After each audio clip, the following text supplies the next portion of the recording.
Élisabeth va très bien. C'est ce qu'on a écrit à son sujet ce vendredi de printemps, quelques heures avant sa mort. En triant ses affaires dans son petit appartement de Provence, j'ai lu cette phrase comme un psaume. Élisabeth va très bien, et c'est vrai qu'elle allait bien, qu'elle était encore jeune, vive et belle, qu'elle n'avait aucune alerte suspendue au-dessus de ses jours. Oui, Élisabeth va très bien. Ces mots ont été rédigés par un infirmier à domicile pour un contrôle de routine. Une petite note en pâte de mouche sur un grand cahier ligné posé là, sur la table basse de son salon, parmi les vases céladons, les 2 télécommandes et un paquet intact de cigarettes. Sur le cahier gribouillé, c'était même la phrase ultime, écrite 1 heure avant sa mort, peut-être 2. Mais quand je l'ai lue, assommée parmi les papiers étranges d'Élisabeth, incrédule de ce qui était en train de devenir sa dernière histoire, je me suis dit que cette phrase-ci serait un beau titre de livre. Élisabeth va très bien. Par où commencer le roman d'Élisabeth, sinon par ce que je sais? En regardant en arrière, je crois avoir eu 2 mères. Quand je me souviens d'elle, je vois le visage Janus d'Élisabeth, l'un souriant sous d'adorables bouclettes, l'autre méfiant, hanté par une ombre que personne n'a su chasser. Je n'ai pas revu ce premier visage depuis des années lorsque l'autre s'est installé, avec son inquiétude, ses sourcils froncés et son chagrin condamné. Mon autre mère n'était rien que toute la beauté.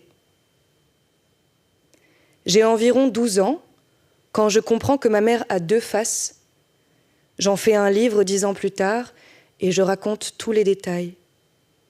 Ma mère bipolaire, qui boit en douce quand mon père nous délaisse pour rester à la caserne. Pour relâcher la pression ou organiser ses soirées mondaines, Élisabeth se reprend 1 verre et parfois 30. Entre le stress du cabinet, les clients à défendre, les amis à inviter, c'est vrai qu'Élisabeth travaille et reçoit d'arrache-pied. Au début, Élisabeth boit le week-end. Elle se relève pleine de céphalées puis part au cabinet. Les années passent et Élisabeth boit à présent 1 soir sur 4, sur 3, sur 2. Ça va vite, quelques mois à peine. C'est un renoncement, comme une érosion. L'érosion, c'est simple. Il suffit d'attendre la brèche et s'y glisser. Devant mes yeux, Élisabeth n'est plus mondaine. Elle boit seule et sans réserve, cachant comme elle le peut les cadavres dans le linge sale, au fond des placards et sous l'évier, parmi les détergents et les produits ménagers, là, derrière, tout derrière cette enfance partie en fumée. Mais ça, personne ne l'a su et personne ne le sait. Au commencement, je l'ai ainsi raconté. Mais à 20 ans, j'ai raconté sans voir que je réduisais ma mère à une histoire, un livre vendu 19,90 €, une apparente vérité. 16 ans plus tard, je veux écrire ma mère trait pour trait. Écrire celle qu'on a trahie, brisée, jetée un soir sur le bas-côté de la route, celle sur qui tous se sont acharnés, moi y compris avec mes livres qui l'ont abîmée. Au recommencement, car il me faut recommencer. C'est l'histoire d'une femme, une rive paisible subitement inondée, déclivée par la crue sinistre des hommes jusqu'à l'escarpement. Elle s'appelle Élisabeth, et auparavant, elle était la rivière.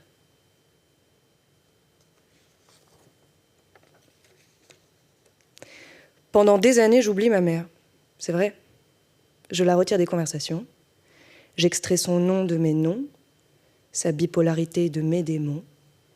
À la surface, c'est une éradication. Sur la chaise dentaire, je la sens inouïe, la douleur de l'avulsion. Dans le silence du ventre, je pense à elle, souvent. plus vraiment tous les jours, mais souvent. Je fête mes 25, 30, 35 ans, les réveillons et chaque nouvel an, et je pense à elle en trinquant, elle, mon secret, ma vie archivée, ce que j'appelle passé. Ma mère m'a mis sous silence après ce premier roman sur mon enfance à ses côtés.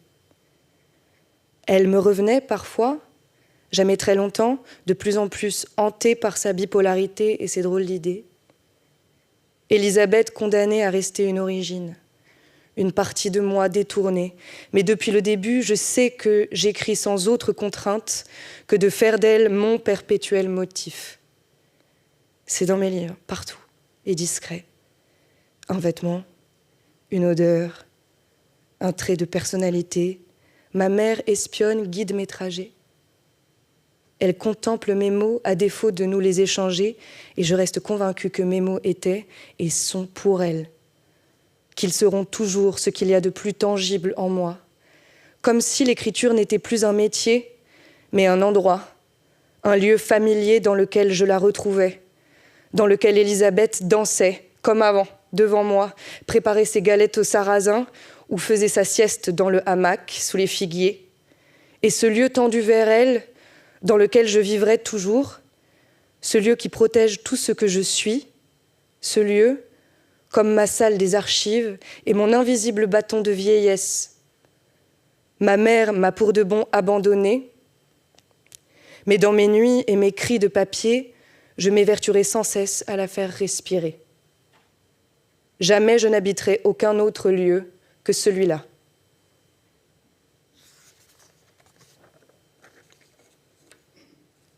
Ceci n'est pas un livre triste, mais un livre qui va très bien, comme son héroïne.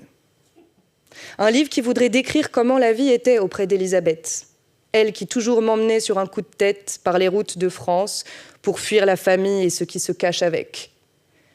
Ma mère avait toujours dans son sac son petit autoradio, apeurée qu'on lui vole s'il restait fixé au poste, apeurée surtout qu'on nous prive de musique durant nos road trips. Durant chaque trajet, même le plus élémentaire, ma mère passait des cassettes puis des disques qui s'entassaient les uns sur les autres dans la gouttière de la porte. Sur l'air de Patti Smith ou de Sonic Youth, des Cranberries ou de Pat Benatar, ma mère nous faisait disparaître, coude sur la vitre, le vent gonflant nos narines comme des sacs plastiques. Maintenant que j'y pense, ma mère, durant mon enfance, était la route, comme le soleil. À croire qu'il n'était qu'un. Sa peau hâlée sous les heures tièdes de nos lectures à la plage ou en forêt, quand je restais désespérément pâle, la peau tachée de rousseur, burinée par les coups ardents. Avec ma mère dans mon ciel, malgré les premiers dérapages, j'étais heureux. À le jurer. Je chassais autant que faire se peut les ombres bipolaires d'Élisabeth. Et chaque année, Élisabeth me faisait expérimenter toutes les activités possibles. Des inscriptions à la poterie, au cheval, au judo, à la peinture, à la danse, au tennis, au badminton et au jonglage. Ma mère cheerleader au premier rang qui faisait rire les autres enfants. Ma mère était ma constante et j'étais la sienne. De saison en saison, elle m'embarquait dans des cabanes en forêt, des châteaux hantés en pleine Dordogne où elle cherchait à faire grincer le parquet, un phare en pleine mer dans lequel j'ai dégueulé, des musées improbables qui sentaient la soupe, une centrale électrique, un bunker abandonné, une station d'épuration dans laquelle j'apprenais qu'en respirant trop de sulfure d'hydrogène, on pouvait mourir asphyxié. Élisabeth avait le sens de la formule. Et je le redis, j'étais fou d'elle. Comme on l'est, je crois, des choses qui nous fascinent et nous effraient. Dans cette folie, je disais oui à tout. Lorsqu'Élisabeth, au débeauté, ouvrait la porte de ma chambre et me disait de remplir un sac pour finir au ski, sous un parachute ascensionnel au-dessus de la Méditerranée ou à bord d'un train-couchette qui traversait les terres dans le silence du bleu pour aller voir les ruines italiennes. Sur place, ma mère et moi campions et déjeunions aux premières rosées.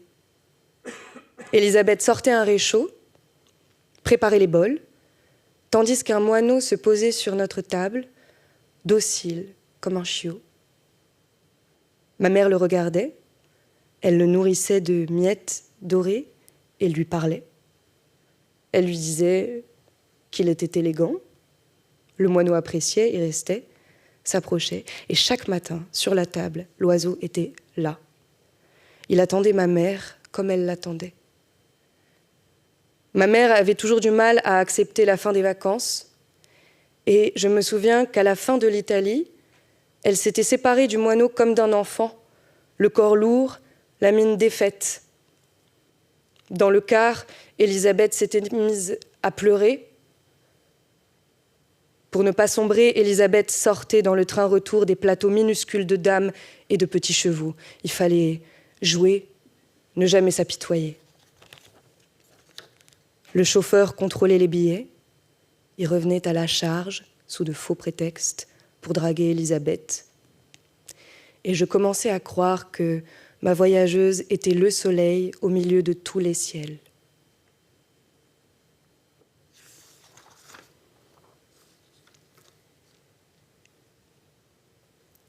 Six mois avant sa mort, Élisabeth, à son domicile, est retrouvée le visage tuméfié. Son regard est noirci, lui aussi oiseau mazouté. Ses joues sont jaunies, presque bleutées. Ma mère, dans ses couleurs yémales, dort au fond de sa méridienne, un livre de Philippe Solers ouvert devant elle. C'est la veille de Noël, et Élisabeth endormie n'affiche pas un, mais deux yeux au beurre noir. L'infirmier qui la visite ce jour-là est sur le point de la réveiller. Il remarque tout de suite les deux cocards. Il s'approche, lui demande si elle va bien, et Élisabeth, fidèle à sa déférence, répond « Ah oui, très bien ». La suite de la soirée, pour moi, est une énigme, mais ce que je m'apprête à écrire ne l'est pas. Dans le cahier de sa dernière année, le 23 décembre 2023, l'infirmier se contentera d'écrire « Élisabeth a deux yeux au beurre noir. On ne saura jamais ce qui s'est passé, mais il ne faut pas s'inquiéter. »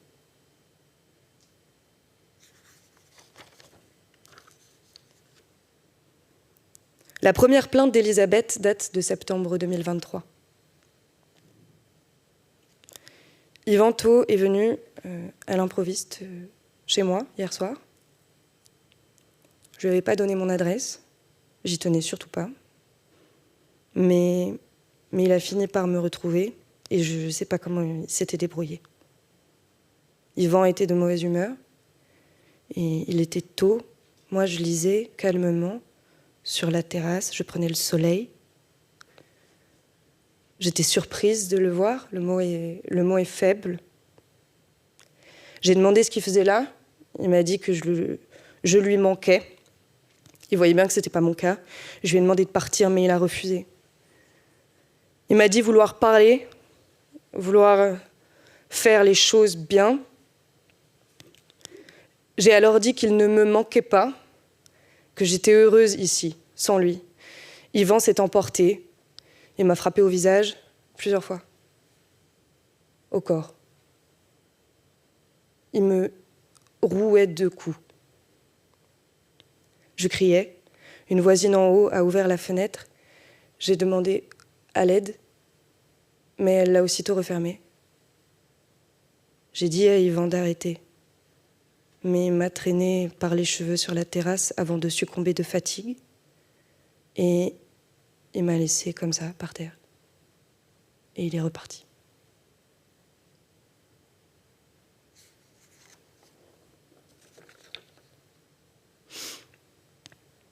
Les fois où ma mère me parlait des affaires de son cabinet, elle me parlait exclusivement de femmes, de celles qui se battaient pour divorcer, rompre un contrat, s'émanciper. Ma mère m'en parlait avec fougue, ses bracelets en argent teintés dans les airs comme les cloches du jugement dernier, si bien que très jeune, je formule pour elle le vœu de faire du droit. Ma mère, constamment, me racontait les femmes de ses dossiers, leurs histoires, leurs batailles, Mais Élisabeth n'était pas féministe. Disons que le mot n'était jamais prononcé, ni par elle, ni par l'époque. Mais toujours est-il que dès qu'elle me parlait d'affaires qui comptaient, la vie des femmes était au centre, sur ses lèvres passionnées comme dans ses longues heures de travail qui me privaient de sa présence. Je me souviens de cette femme en situation de handicap, harcelée par son patron qui lui mettait des mains au cul dans les couloirs et lui écrivait des post-it obscènes. Je me souviens d'une femme de ménage giflée par son employeur, acteur de cinéma. Je me souviens d'une jeune femme de 25 ans qui se battait pour récupérer la garde de son fils sous pression psychologique de son ex-conjoint. Je me souviens d'une infirmière qui avait perdu tous ses cheveux parce qu'un médecin la tyrannisait. Je me souviens d'une coiffeuse escroquée par son supérieur. Je me souviens d'une couturière exploitée par son patron dans un atelier clandestin de confection. D'une femme gitane tuée à bout portant par son mari le soir de Noël, devant leurs enfants. D'une artiste de rue harcelée par des policiers exigeant des pots de vin pour la laisser exposer. D'une jeune épouse dont le mari avait kidnappé leur fille pour fuir au Maroc. D'une adolescente attouchée par son frère et d'une autre par son grand-père. 20 ans ont passé et je repense régulièrement à l'infirmière chauve, à la gitane tuée le soir du réveillon, à la domestique giflée par cet acteur qu'on voit encore dans les films. Et ces histoires, leurs histoires, sans que je rencontre jamais ces femmes, se sont couchées en moi, tapies, comme des légendes, dans une case à part de ma mémoire, indélogeable. Dans cette case dorénavant, je me souviendrai de ma mère.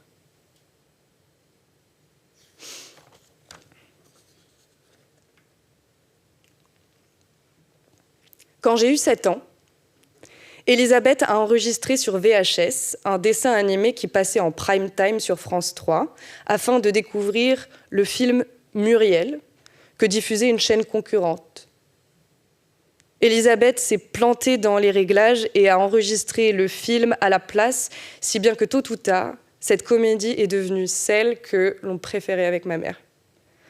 Chaque année, la tradition était de regarder Muriel et, à chaque fois, Elisabeth et moi retombions d'amour pour Toni Collette, aux prises avec une famille cruelle qui ne vit que de 2 passions. Consulter des catalogues de robes de mariée en pensant à l'amour et écouter en boucle des chansons d'Abba. Un été, Elisabeth et moi avions appris la danse de Muriel et de son amie Rhonda lorsque toutes deux, échappées de leur vie moribonde à Porpoise Pit, assistent à une fête à Sydney et se décident à une performance.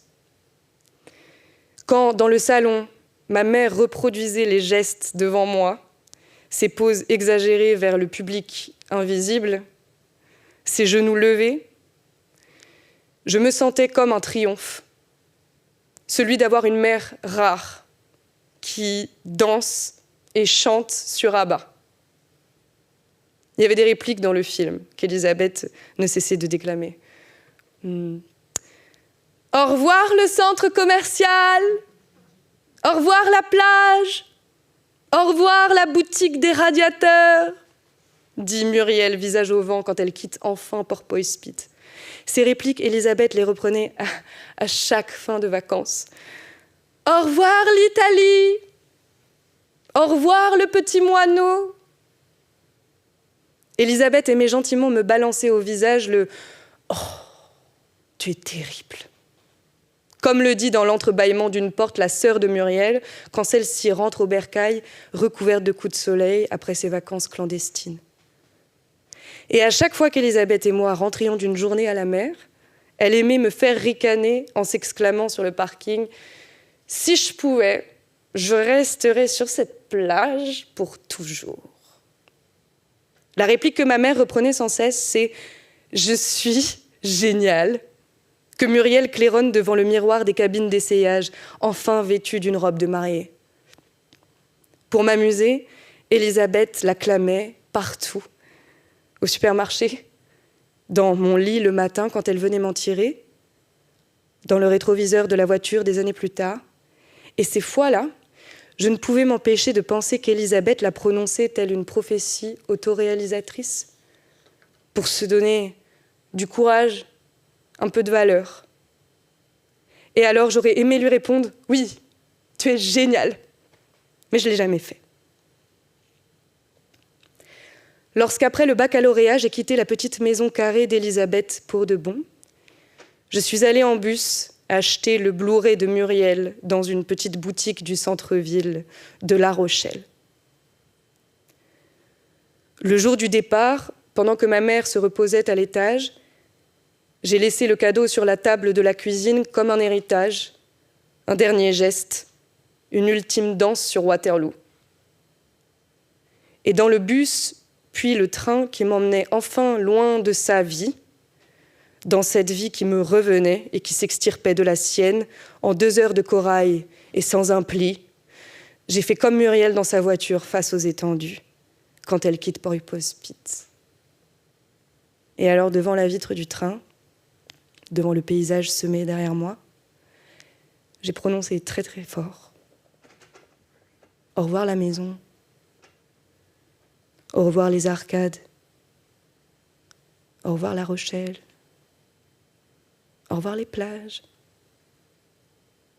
au revoir maman, au revoir maman ».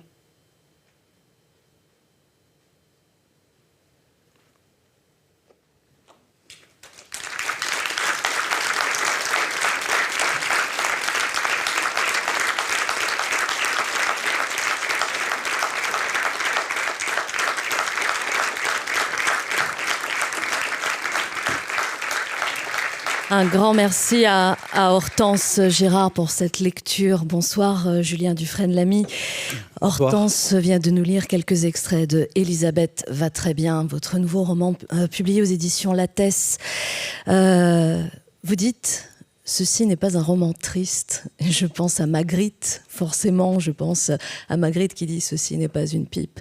Et tout vient contredire, évidemment, cette affirmation. Et simultanément, quand on entend ce dernier extrait qui est en demi-teinte entre gaieté et mélancolie, on comprend aussi cette image, justement, du tableau de Magritte où derrière un aspect ludique, joyeux, parfois humoristique, il y a derrière toute une histoire, toute une mélancolie et même de la tristesse. Élisabeth va très bien, il y a écrit roman sur ce livre, c'est à la fois une histoire très intime et simultanément, par le pouvoir du style, de l'inventivité, ça devient un roman et Élisabeth devient un personnage. Comment vous êtes-vous attelé à l'écriture de ce livre? Quel a été l'élément déclencheur? Alors, il y avait plusieurs éléments déclencheurs dans le texte, mais je pense que le tout part quand même de cette phrase-là, que moi je considère aujourd'hui un peu à la fois comme un mantra, Élisabeth va très bien, à la fois comme une phrase un peu impossible.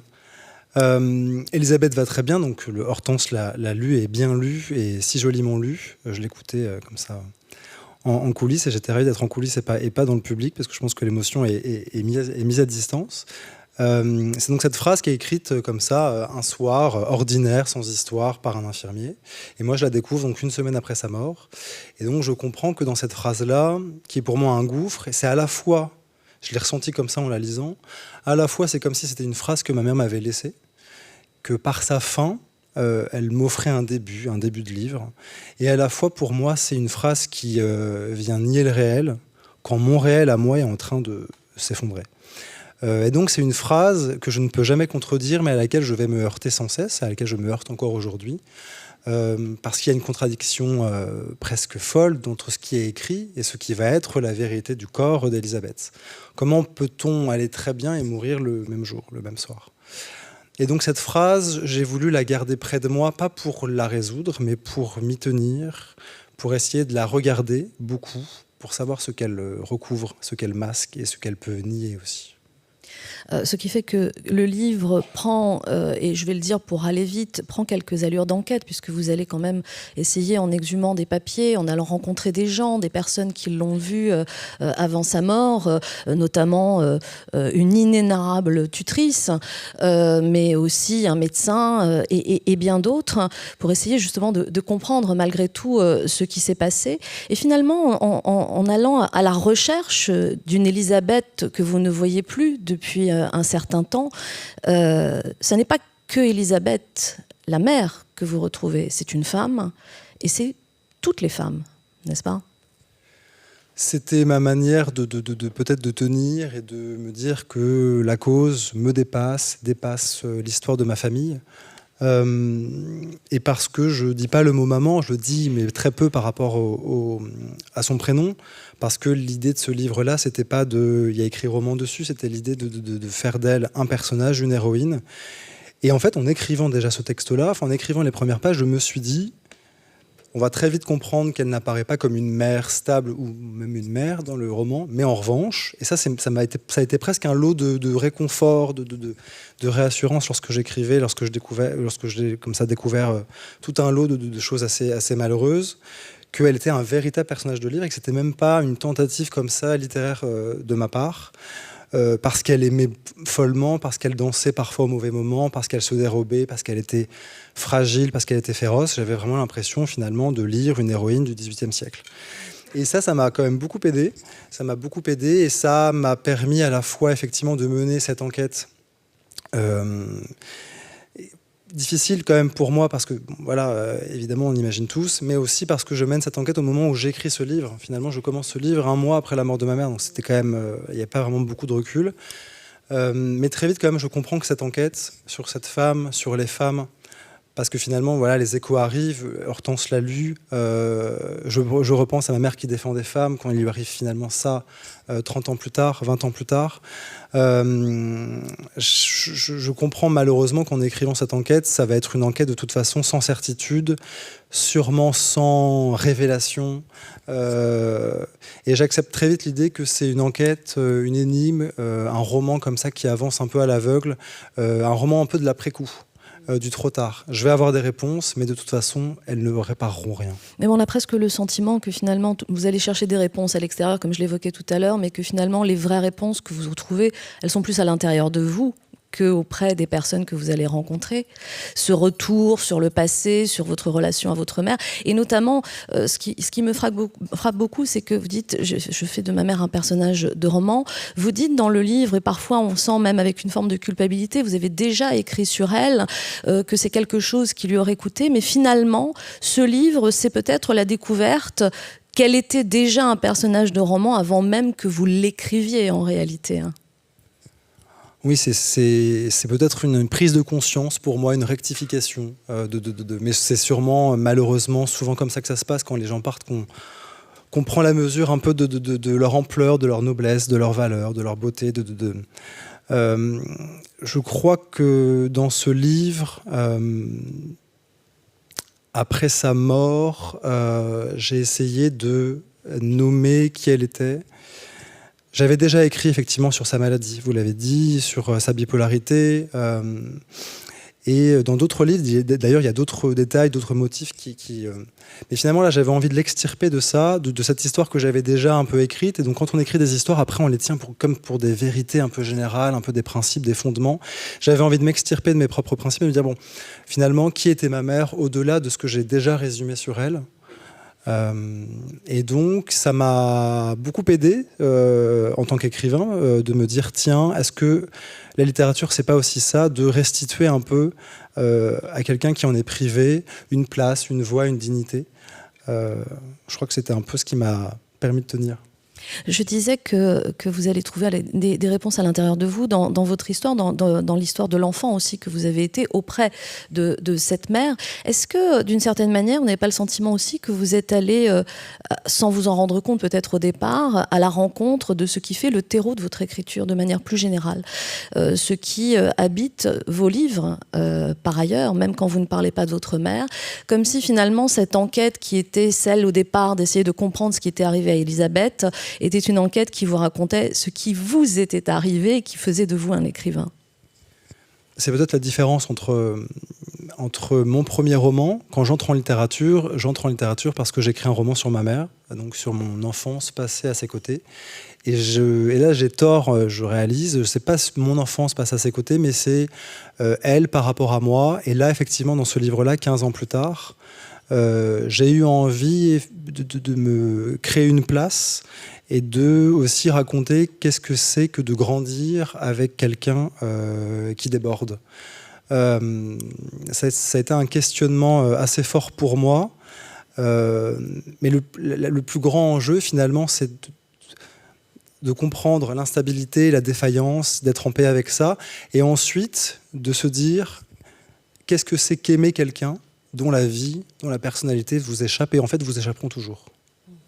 Alors, vous dites à un moment donné, quand tu respirais, je respirais, et à l'époque, je pensais que tous les enfants marchaient dans l'ombre de leur mère. Quand tu claquais la porte, moi aussi, je partais. Petit, tu ne l'as jamais su, mais j'avais toujours cette peur viscérale que tu t'évapores en poussière. Qu'en mon absence, tu meurs soudainement, comme un pressentiment qui a duré 30 ans.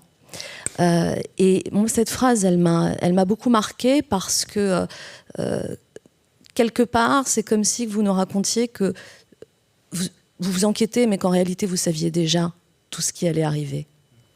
Oui, j'avais ce pressentiment-là fort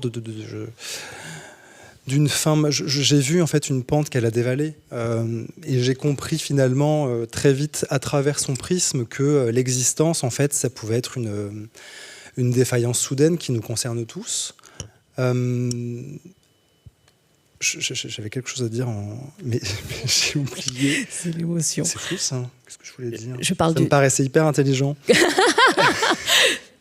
Peu importe. Mais c'est vrai que cette prise de conscience-là de la vulnérabilité de ma mère, de dire quand elle ne rentre pas à heure fixe, il lui arrive quelque chose. Pour moi, c'est en fait ça peut-être la définition de l'enfance. En fait, moi, j'ai beaucoup écrit quand même sur ces âges-là, sur l'initiation, l'apprentissage, l'adolescence, l'enfance. Et c'est qu'avec ce livre-là, c'est quand même mon 10e roman adulte, que j'ai compris que finalement, peut-être que l'enfance, en m'écrivant moi enfant dans ce livre, c'était en fait une omniprésence. L'idée qu'en fait, on est tout le temps là, face à ses parents, face à ceux qui nous ont vus naître. On regarde tout, on comprend tous les gestes et on ne peut rien faire. Et grandir, c'est accepter que l'autre, le parent qui nous paraît être un dieu, un roc, devienne de plus en plus faillible, de plus en plus vulnérable, parfois dangereux, parfois fragile. Et c'est peut-être comme ça que je me suis moi un peu sauvé, en comprenant que ma mère n'était pas que ma mère, mais une femme avec ses zones troubles et fragiles. C'est aussi un roman qui raconte peut-être le prix à payer parce que vous parliez de débordement, mais on l'a entendu tout à l'heure dans les textes. Débordement, c'est aussi de la fantaisie, c'est de l'inventivité, c'est de la créativité, c'est de la joie. C'est entraîner dans son sillon, que ce soit son fils ou les autres, parce qu'elle a du charme, parce que et elle n'est pas seulement belle, elle a ce charme qui fait que les gens ont envie d'être autour d'elle, et que finalement elle paye ce prix-là, comme les deux faces, vous parliez de Janus, hein, les deux faces d'une même pièce, et qu'il y a finalement peut-être un prix à payer pour l'extraordinaire. Il y a un prix sociétal à payer. Moi, je le comprends au fur et à mesure de mon travail de romancier, de fils endeuillé, un constat presque politique que en fait on ne sait toujours pas comment faire et quoi faire des femmes qui débordent, qui rentrent pas dans les cases, des femmes qui inquiètent, qui sont différentes, qui sont autant couleurs. Moi, j'ai pas encore de réponse à ça. Qu'est-ce qu'on en fait ? En revanche, j'y ai fait un constat. J'ai vu que en fait ces femmes-là, toujours par étapes, on va d'abord commencer à douter de leurs paroles, on va les réduire à un symptôme, une pathologie, puis on va les abandonner. Ce que j'ai fait aussi. Et pour autant, c'est pour ça que la bipolarité est autant mise en évidence et en scène dans ce livre-là. C'est aussi apprendre qu'en grandissant avec une mère, comme vous le disiez, différente, eh bien on apprend aussi ce que ça veut dire la poésie, le sens de l'aventure. Je le dis à la fin du livre, je fête un nouvel an avec mes amis. Ma mère est décédée depuis 6 mois. Je danse avec mes amis comme on danse tous au nouvel an. Et là, je prends conscience que moi qui avais honte de mes parents et de leur danse endiablée tous les week-ends, là, je comprends trop tard qu'en fait, ils m'ont appris uniquement la joie de l'existence, le fait que l'existence, elle pouvait être menée de façon dansée et de haute voltige en haute voltige. Et puis peut-être que plus grande est la légèreté, la finesse, plus intense est la fracture aussi, parce que finalement, c'est aussi l'histoire d'une femme qui est violentée, qui subit la violence des hommes. Et on est presque enclin à se demander si finalement cette bipolarité, qui est censée être une pathologie qu'on porte en soi, n'est quand même pas aussi le symptôme non pas de quelque chose d'intérieur, mais en tout cas la combinaison de quelque chose qui vient de l'extérieur, associé à une fragilité intérieure. Et à partir de quel moment on développe une pathologie, une bipolarité, c'est vrai qu'en retournant un peu sur mon passé, je prends la mesure que ces sautes d'humeur, ces lubies, ces drôles d'idées sont arrivées après effectivement des mauvais traitements. Affligé par mon père, ensuite après par d'autres compagnons après lui. Je comprends, menant l'enquête, qu'elle a eu aussi été victime de mauvais traitements par son père quand elle était enfant. Je comprends en fait que j'assiste depuis le début, sans m'en rendre compte, peut-être à une violence un peu systémique, à une répétition, à un acharnement. Et cette fois-là, écrire ce livre, c'était ça aussi pour moi, c'était l'idée que bon, j'ai été témoin de ça depuis toujours, en tant qu'enfant, en tant qu'omniprésent. Et cette fois, je vais la raconter, cette violence-là systémique, des hommes, de la domination. Et pour la première fois, je vais la raconter sans détourner les yeux comme je le faisais petit. Et c'est vrai que, puisque l'écrivain est dans la narration, dans la chronologie, comme ça, dans l'importance des dates, je crois que le moment où ma mère a dévié, c'est effectivement au moment où elle a trop subi. Vous racontez aussi, j'évoquais tout à l'heure une tutrice et toutes les personnes auxquelles vous avez eu affaire.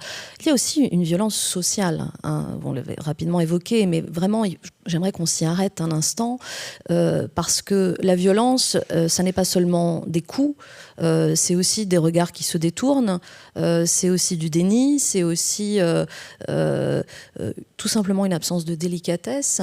Il y a tout un tas de paramètres autour d'elle aussi, comme un carcan qui se resserre au fur et à mesure. Oui, c'est ça, c'est l'idée que le livre raconte pas une grande faute unique, pas un grand coupable.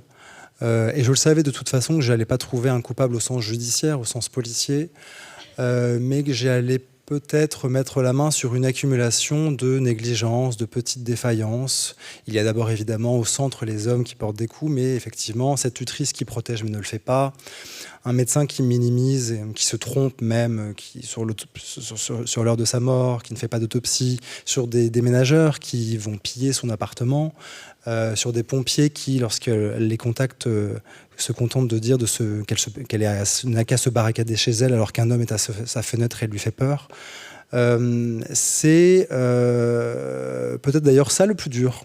Peut-être pas imaginer un œil au beurre noir ou ce genre de tristes faits divers, mais c'est l'idée de gens qui sont censés être compétents et ne le font pas.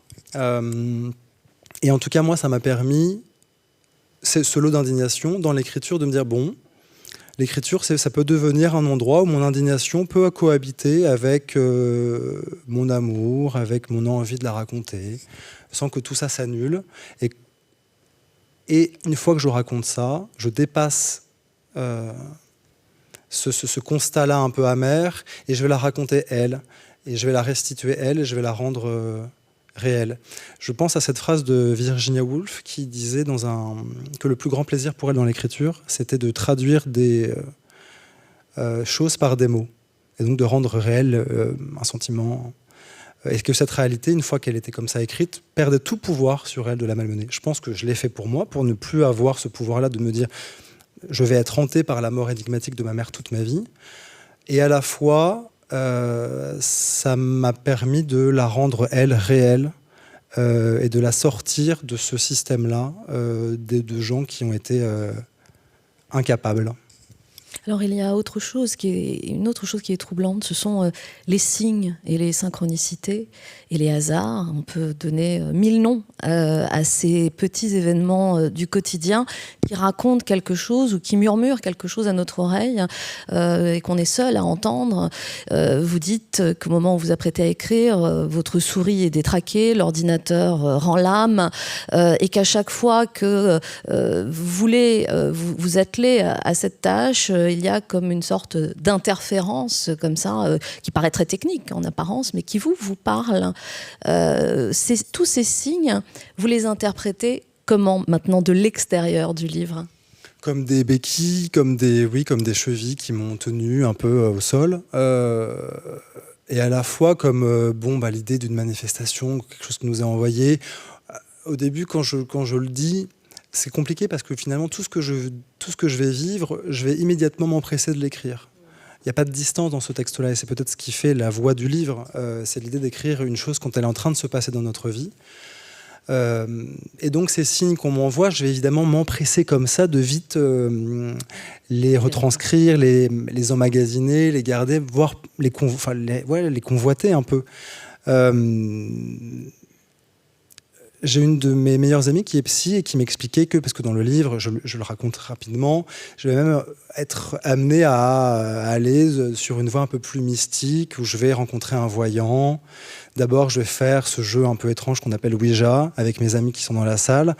Ils se rappelleront de cette nuit aussi, je pense, pendant longtemps. Et je crois que cette voie-là, en fait, un peu pas du surnaturel, mais en tout cas de l'inexpliqué, parce que je suis déjà dans une zone inexpliquée. Je suis déjà dans une énigme, il me reste que ça. Pourquoi pas ? Ça me permet d'y mettre peut-être cette folie qui lui revenait, cette folie qui l'a caractérisée.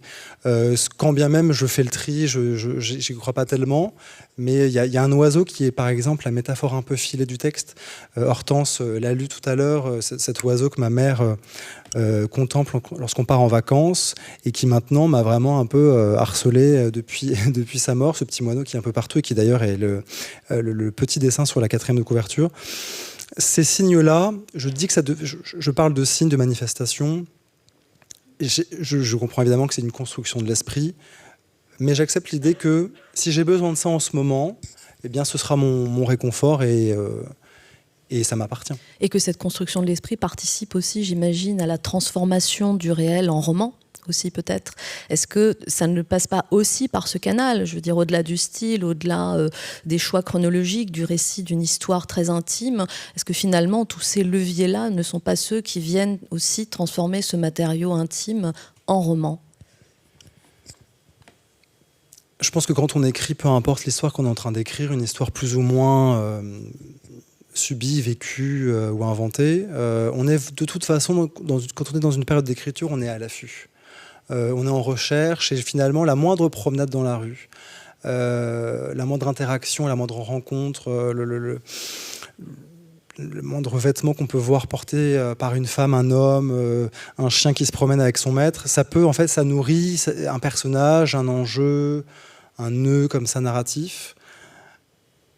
Et qui plus est encore plus, à plus forte raison, quand ce livre-là qu'on est en train d'écrire, c'est aussi un travail plus ou moins cathartique, de compréhension, de réalisation, parce que la mort qui surgit comme ça de façon abrupte, c'est toujours entrer de plein fouet dans une forme de déréalisation.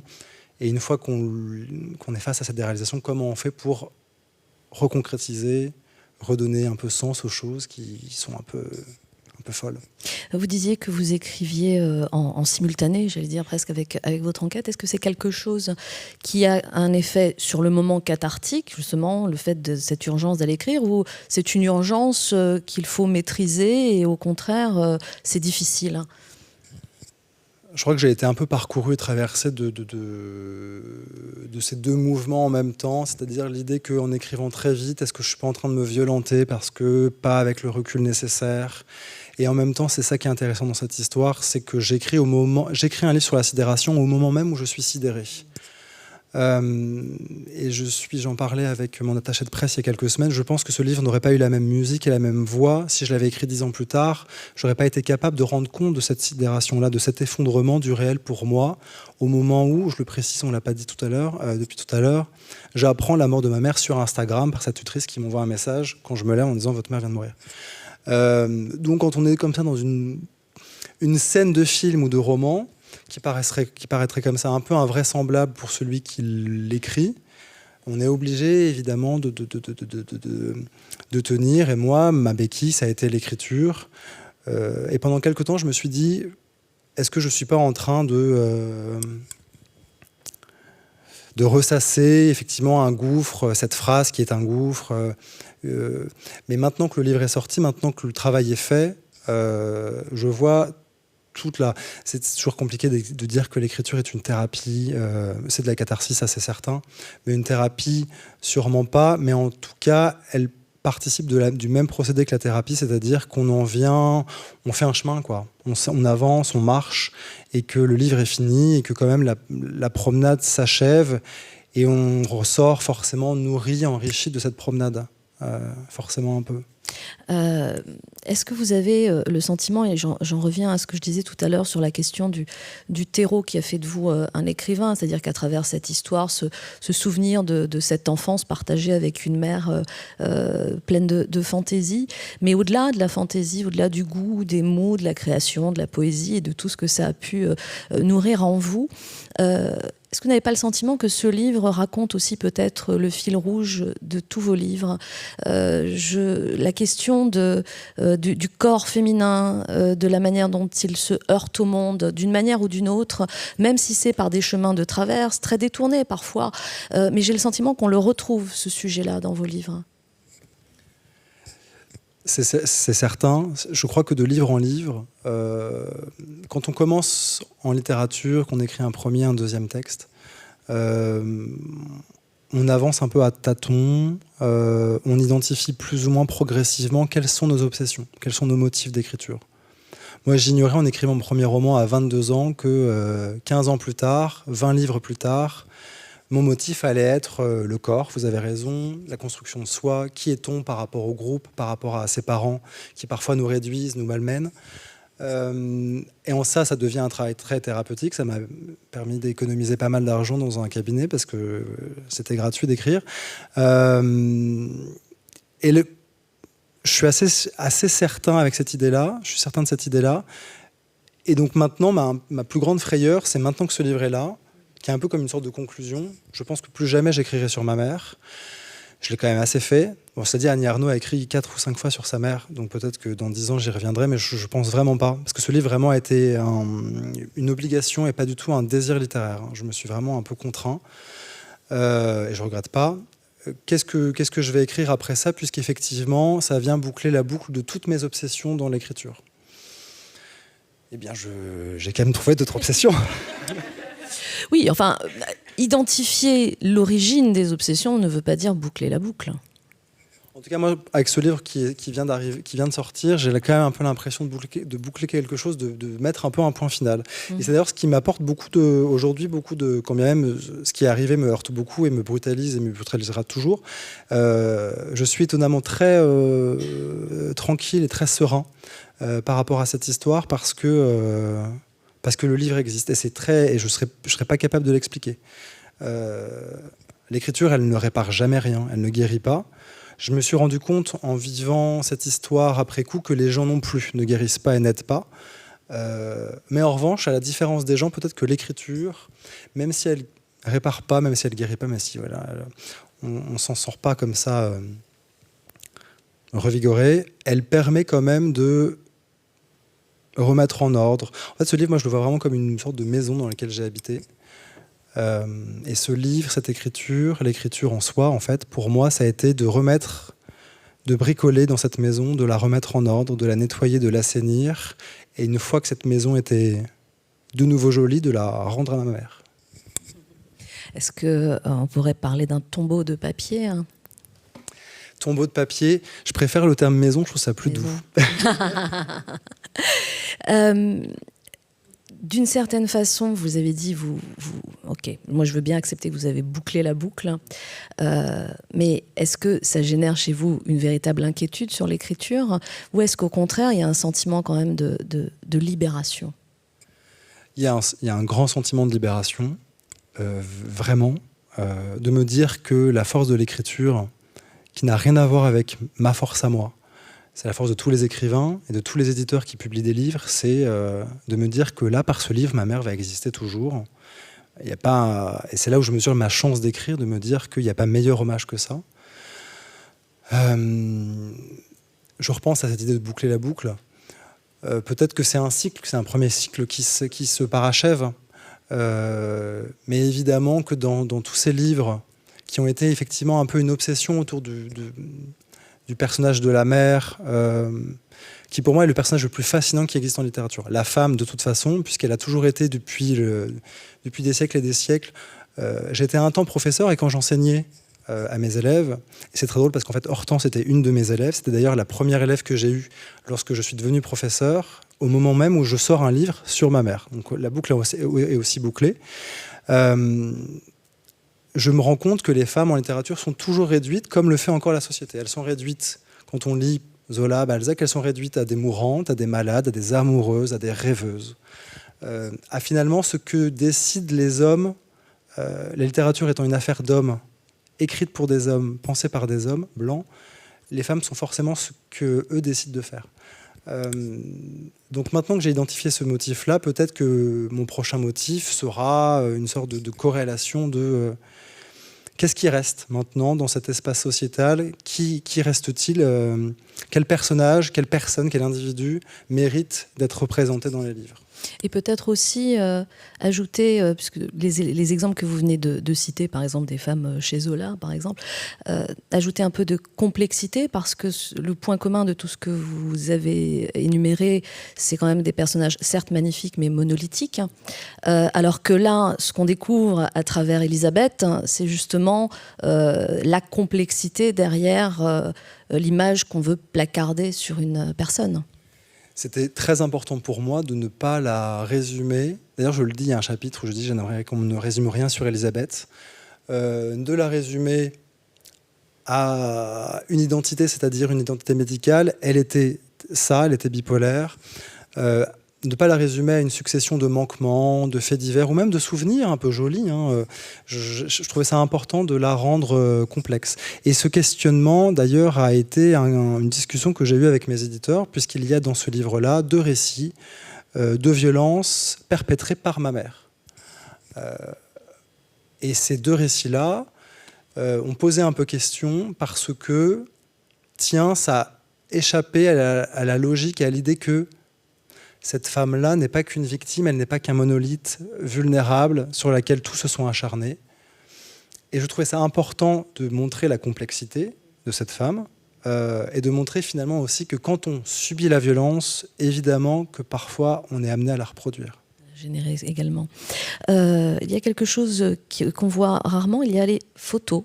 Dans ce livre et c'est intéressant parce que il me semble que ce sont des choix de photos très particuliers. Ce n'est pas les photos attendues du portrait parfait, c'est parfois un regard fuyant, c'est parfois une scène de la vie quotidienne.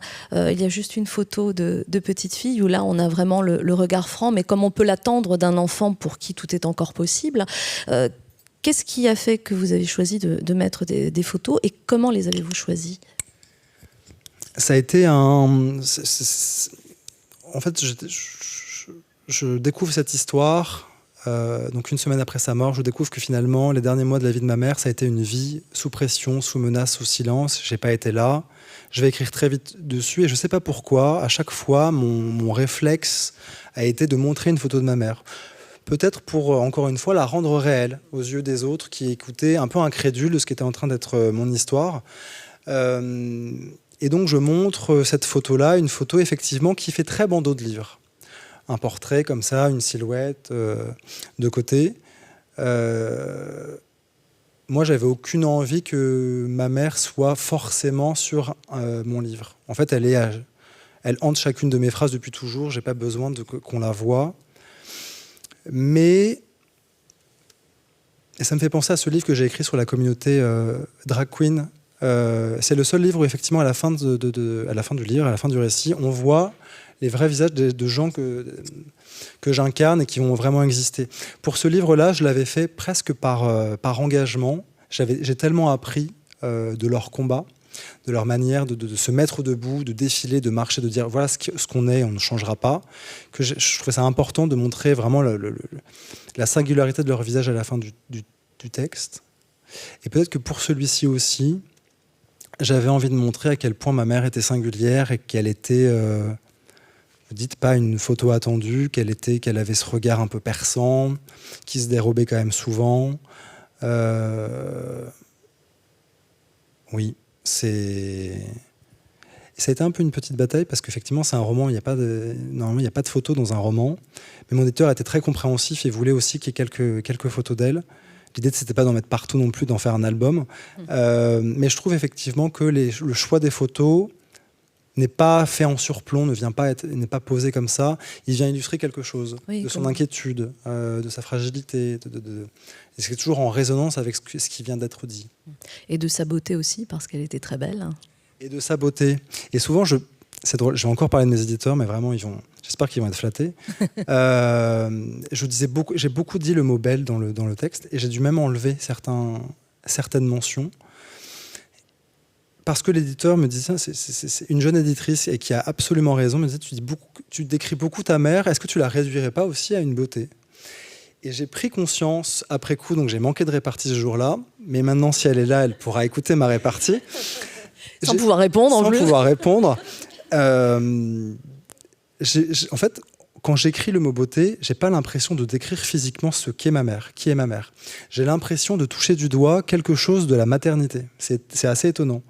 Peut-être que de dire qu'une femme est belle, j'ai l'impression de dire qu'elle est mère, et donc qu'elle est dans l'ampleur, dans la noblesse, et donc c'est une forme pour moi de beauté. Dans son entièreté, oui, en fait.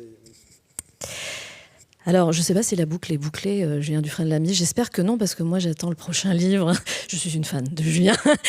Elisabeth va très bien. Vous avez dit, ceci n'est pas un roman triste. Et c'est vrai qu'en réalité, ça n'est pas un roman triste. C'est un roman avec des passages pleins de tristesse, mais c'est aussi un roman avec beaucoup d'amour, parfois du rire aussi, beaucoup de tendresse, en tout cas. Merci infiniment pour cet échange. On va vous retrouver en dédicace dans le foyer. Merci à vous tous d'avoir été avec nous ce soir.